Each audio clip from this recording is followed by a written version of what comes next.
Et on commence aussi la semaine avec lui. Bonjour Renaud. Bonjour Joël. Alors, première information pour cette revue de presse, le président de la République invite le PDCI à revenir au RHDP. Oui, c'est ce que lance à sa une le matin. Et selon le confrère, cette requête du chef de l'État a créé un séisme au sein du vieux parti. C'est en fin de semaine dernière que le chef de l'État a fait cette annonce à l'occasion d'une visite que lui ont rendue des délégations de plusieurs régions de la Côte d'Ivoire. Et selon le confrère, le PDCI gagnerait à saisir cette main tendue du chef de l'État. Et oui, laquelle main tendue est bien du président de la République au PDCI pour un retour dans la famille des eaux-fouettistes. Jean-Louis Billon réagit. Oui, et pour ce faire, l'ex-ministre du Commerce a indiqué qu'Houphouët-Boigny, dont le RHDP se réclame, n'a créé et connu qu'un seul parti. Il s'agit du PDCI-RDA et à cet égard, en croire ce baron du parti, c'est plutôt le RHDP qui doit revenir au PDCI si tant est qu'il se réclame de la philosophie du père fondateur de la Côte d'Ivoire moderne. Plus de précisions dans le Nouveau Réveil.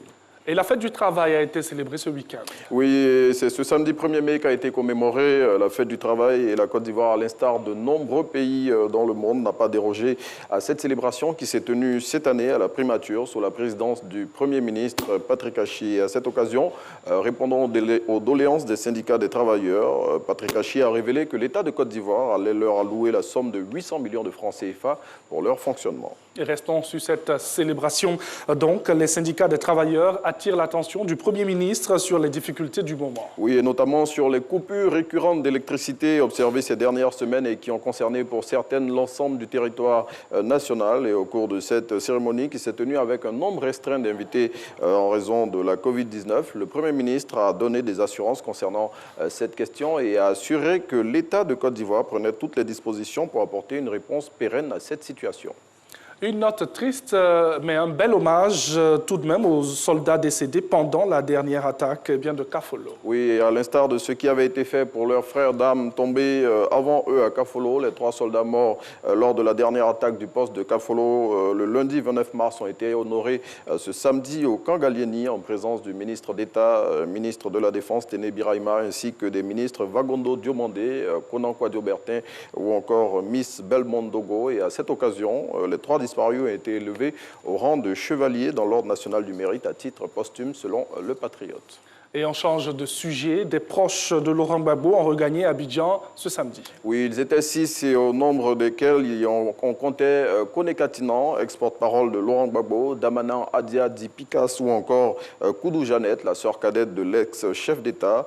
Le quotidien Le Temps propose dans son numéro de ce lundi 3 mai 2021 les temps forts de ce retour en Côte d'Ivoire des pro-Gbagbo qui, selon lui, annonce le retour de l'ex-chef d'État en Côte d'Ivoire.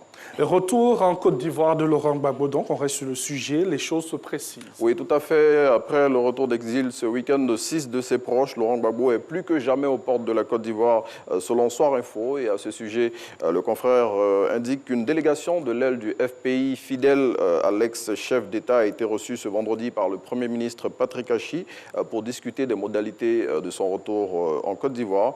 Le confrère révèle aussi que le PDCI-RDA et son président sont très impliqués dans cette affaire au point où Henri Konan Bédié a mis en place un comité d'accueil composé de cadres du vieux parti afin d'aider aux préparatifs du retour en Côte d'Ivoire de l'ex-chef d'État. Plus de précisions dans Soir Info.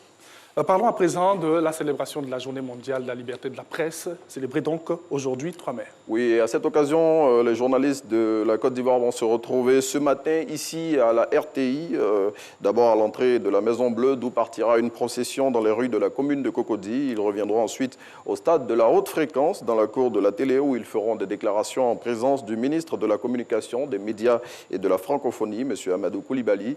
À noter que le thème de la Journée mondiale de la liberté de la presse cette année est l'information comme bien public.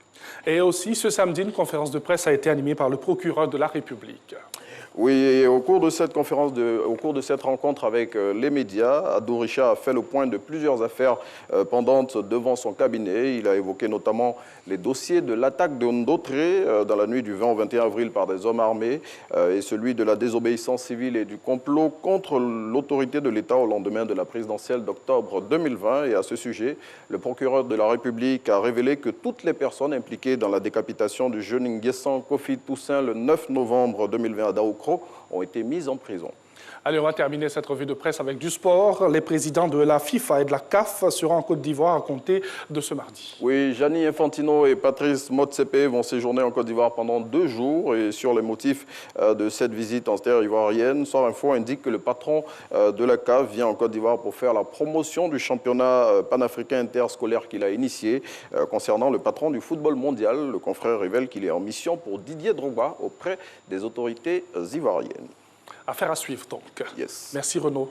Merci. Et puis excellente journée. Et on espère aussi peut-être te retrouver tout à l'heure pour la marche. On y sera avec toute la grande famille des médias. Ok. Commencez, nous on arrive. Il n'y a pas de problème. Dès qu'on finit l'émission, On t'attend. on aura le temps de venir. Alors, on va poursuivre donc cette émission.